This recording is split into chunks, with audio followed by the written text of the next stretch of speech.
Former ANC President Jacob Zuma and Secretary General Ace Magashule say they'll soon unveil joint political future plans ahead of the general elections. Magashule is now the leader of African Congress for Transformation, while Zuma endorsed Umkhonto weSizwe Party last month. For an analysis on what the former ANC leaders could possibly come up with, we are now joined by political analysts, Professor Dirk Kotze and Thabani Zikalala. Professor and Thabani, thank you so much for your time and for joining us this evening. In just a bit, I want us to touch a little bit on what the president of the ANC has addressed in some of what he mentioned tonight at the annual gala dinner. But Prof, I'd like to start with you with the possibilities of this merger between these two former ANC leaders. What support or how much support do you think that this marriage would garner, especially before the elections of 2024?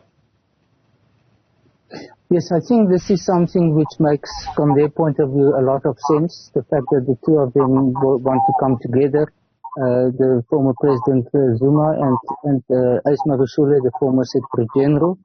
Whether that will ultimately contribute towards a much bigger constituency is in doubt for me. I don't think that necessarily will be able to enlarge the group into something significantly bigger than what they are at this stage already, or what is predicted for them. But it makes sense in terms of personalities. They've worked in the past together. They know each other very well. The combination of the two, and the fact that they possibly think that they can bring support from different provinces as a result of that, especially KwaZulu-Natal and the Free State, into such a merged party. That to some extent might materialize, but it's not going to be a completely different ball game, a game changer, if one can call that, for their situation. They, as I see it, they will remain in the category of relatively small party in the end. Well, Thabani, I mean, Prof is saying that there won't be much of a significance with regards to this marriage. Do you believe that Luthuli House should be working on counter strategies, or is it just one of those situations where disgruntled former members of the party are forming organizations such as the EFF and COPE? I think, good evening, I think it would be problematic to simply dismiss former SG Ace Magashule and the former President Jacob Zuma as just disgruntled and bitter, members. It will be irresponsible on the party of Luthuli House. But let me maybe touch a bit on what the Prof was speaking about. I think I hear what the Prof is saying on the basis of that, maybe to not bring a big constituency, this merger. But there is one important thing that it does. It consolidates the constituency of activists and the membership that these two leaders almost touch or almost want to dip on or to try to recruit for. It consolidates that effort. Also, on the other side, I think it's one thing we've been saying for many years, that South Africa does not need a duplication or multiplication of political parties that speak the same language. I think for me, it should be applauded when these political parties speak to this idea of a political consolidated effort to try and attack contest elections in that mindset. I mean, if we uploaded the multi-party pact or moonshot pact of the led by the DA, I think in the same vein we must do the same thing here to say the elections of 2024 does not need duplication, does not need multiplication of parties. And it needs to give a very solid political alternative to the South African electorate. It's not a time for many parties. I mean, we have got about 600 parties in South Africa which are registered. It's problematic. So when parties see a need to join effort because they know maybe that they have a political lines of convergence where they meet in terms of how they look into politics, it, for me, is something to be applauded. And it's not something to be dismissed. Because if you look at the fact that the leader of ACT and of course the chief campaigner, as is currently being called, of MK, have a political history together, of working together, of being forces in South African politics. When they are able to consolidate, it almost also takes away the confusion from their so-called supporters and their constituents.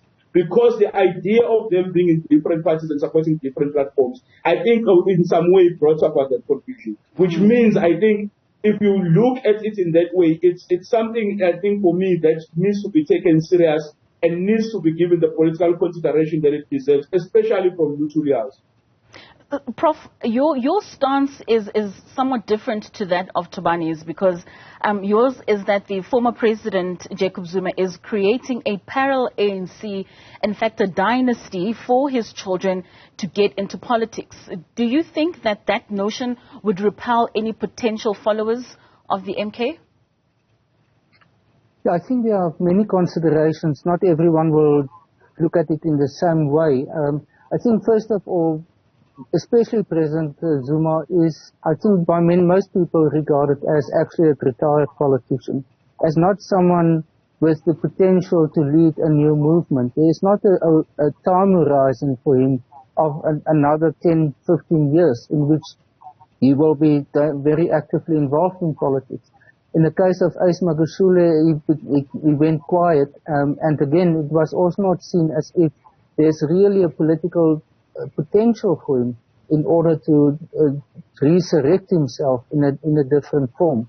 And when his party was formed, it didn't sort of generate a lot of excitement at all. So I think what we are seeing is a fragmenting of the ANC, more at its edges at this stage. It's not at the core of the ANC. It doesn't affect South Africa as a whole, all 9 provinces. It is selected areas that are affected by this.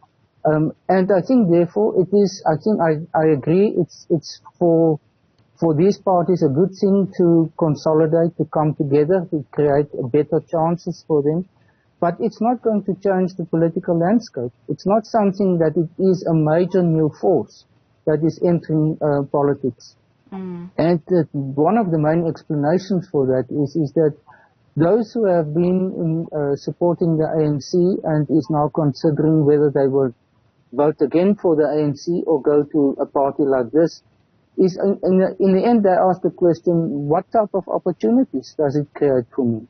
What will be the benefit for voting for a small, unknown, untested party that hasn't been involved in politics, and you can't really guarantee anything for me if I support that political party. And I think this is the type of calculation, we call it rational choice methods, in which voters nowadays look at that. And it's not anymore simply because of a particular ideology that they support or a particular way in which the party presents themselves in terms of policies. And I think this is the main obstacle that these new small parties who are splinter groups from the ANC, how they are going to confront them. Look at all those other parties, the African Independent Congress, the ATM and others who are effectively in a similar position. They just struggle to grow, to develop as political parties at this point in time. Thabani, do you believe that in what the MK, together with the ACT Party, in terms of what they stand for, what their policies could be, could certainly be something that many South Africans, those that were former ANC supporters, could possibly fall back on as a party that could possibly stand for what it is that they stand for? Of course, we still await for the MK party to really bring the nation into confidence in terms of its political outlook. But if with the utterances from its leadership, they tell us anything. They tell us an idea where it may not be grand scheme, new ideas of how society is looked at or what the future looks like. But what it means is the idea, what the MK where I think where it stands currently, because it hasn't given us its policies, it stands where it's trying to convince the electorate that the vehicle of the ANC as a transformative force of society may have reached its sell-by date, and a new alternative that is to take forward the transformation of South African society needs to emerge. That's the one thing. But to go back to something that Prof was speaking about, the idea of splinter groups and their growth. Of course, if we focus on your UDM, your COPE and other groups that have emerged out of the ANC and their subsequent failures in garnering real support of the ANC, it says to us that MK will fall on that same trap. But if we focus on the growth of the economic freedom fighters, which, by the way, is also started by expelled members of the ANC, and we look in terms of its growth, in terms of how that party, in terms of how it is organized, has been able to garner support and build itself to maybe perhaps to be the second most organized political party in South Africa. It means we cannot simply just dismiss the MK on the basis of that it is a splinter group. I think that is problematic. The other thing that we must maybe deal with a bit, it is this idea, I think, of an MK and ACT and other political parties being viewed as simply regional or provincial parties. I think that is problematic. It is for me a bit narrow to look at, for example, a former president of the ANC, a former president of the country, to look at him simply as a regional leader, when, for example, the biggest event of Umkhonto weSizwe currently has been in Mpumalanga, right? Which tells you that the political influence of this person cannot be dismissed, which means for us who are students of politics and from the ANC in particular, there must be real consideration of how then do they counter this force, because this force speaks their language and says the ANC is no longer the bag. All right, Thabani, let's just hold it there for a moment. Sorry, before the break, we were discussing the possibilities of how much ground these two political parties in a possible merger and marriage could garner for both of them. Now, Prof, you made mention that this wouldn't necessarily make a difference in the larger scheme of the political landscape and that it would only be regional. We also learned this week of the possibility of the Pan-Africanist Congress possibly also joining the ranks with the MK party.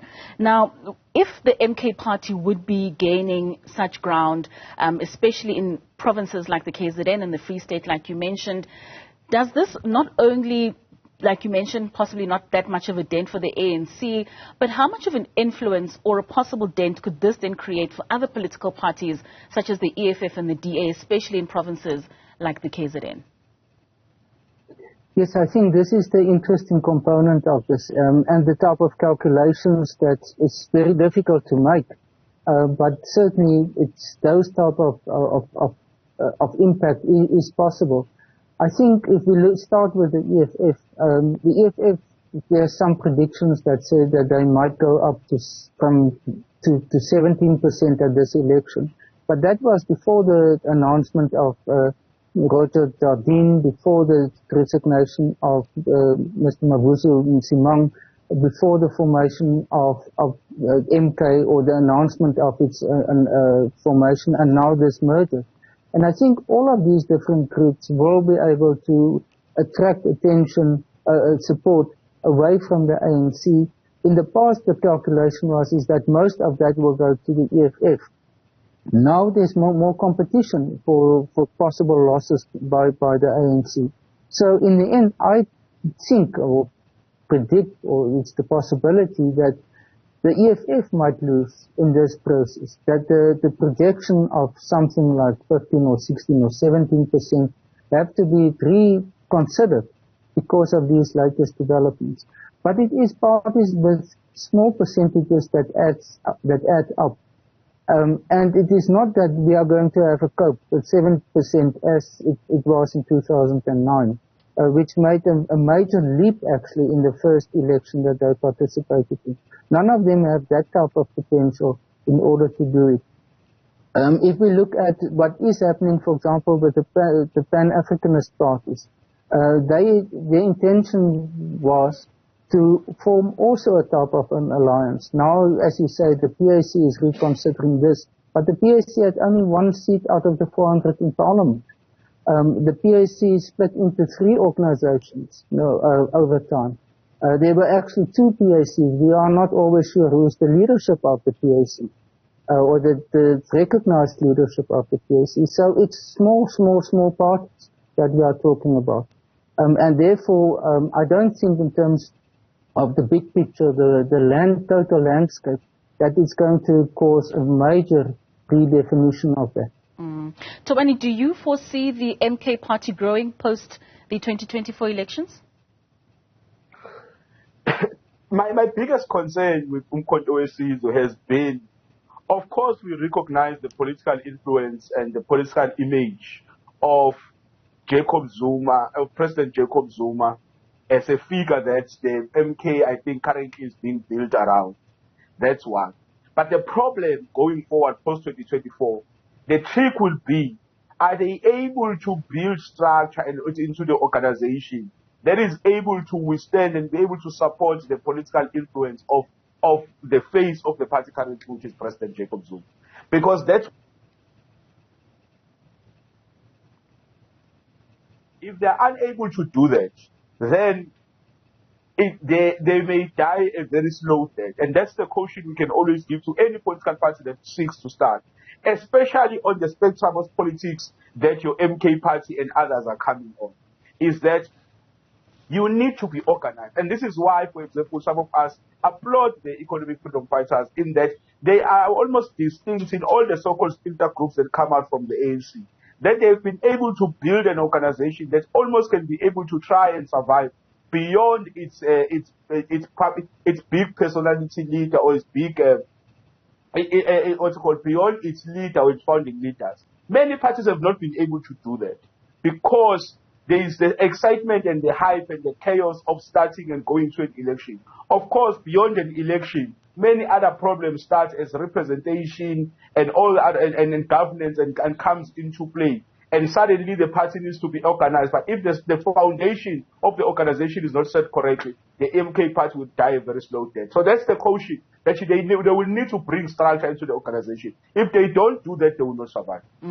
Gentlemen, I need your analysis on this very last question. Now, the ANC is currently holding their fundraiser event, and of course we heard there the president speaking and kick-starting off his address with regards to what's happening in Gaza, and most importantly the delegation that has been sent by the ANC-led government to The Hague with regards to the ICJ.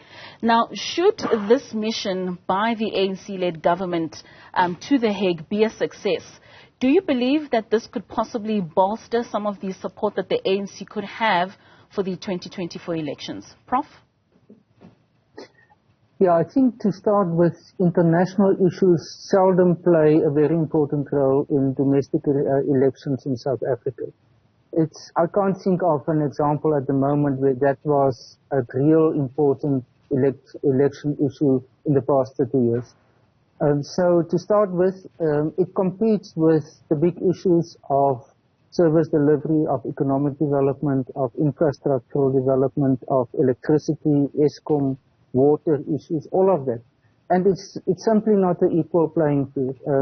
So this issue is the ANC will use it. Like tonight again, we saw that President Ramaphosa embraced it very much. As an initiative coming from government, by implication the ANC also, but it does not have that same sort of long-lasting impact. And I think by the time of the election, it will not anymore be a burning issue.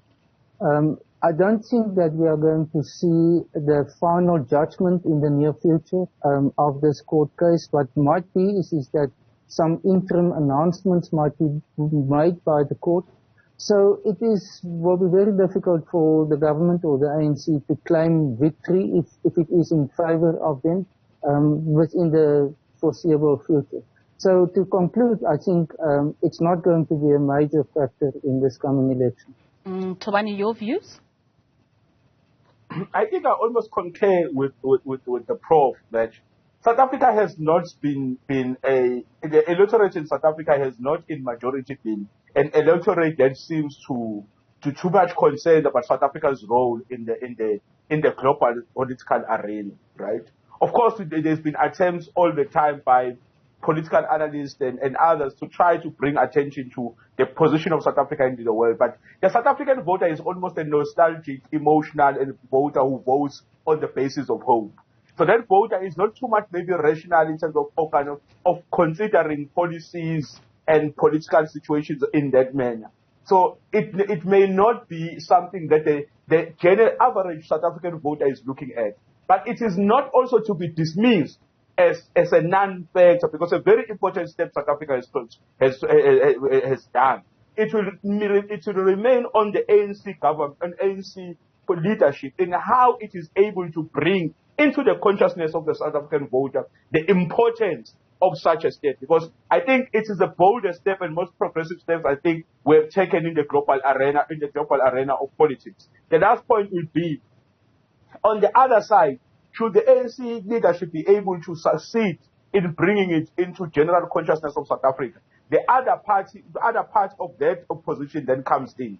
How come does the ANC government be able to be so progressive globally and be problematic locally? You get what I'm saying? That's another issue, that in bringing it to general consciousness, you must be able to contend with those issues. But maybe to agree with Prof, I do not think it will be a very big political factor. I mean, there are so many political factors that the South African government is dealing with, the South African state is dealing with, from service delivery issues, the issues of economic transformation, and of course, the big issue some people are trying to make the big tickets of these elections, the issue of migration and all those things. Those are the issues that the South African voter is looking at, and maybe the South African voter is not really looking at what we are doing at UN and whatnot. But the reason for that is not because maybe they are generally not interested. It is because it has not been issues that have been brought to general consciousness of the South African public. And because if they are brought, like in many other countries in the world, of course, our people will want to have a view in how we behave in supporting people, in playing our role in the global arena. But because it is not something that has been brought into the general consciousness of our voters, it is not something that they may be interested in, that may impact on how they vote going forward. All right, gentlemen, thank you so much for your time. It certainly has been appreciated.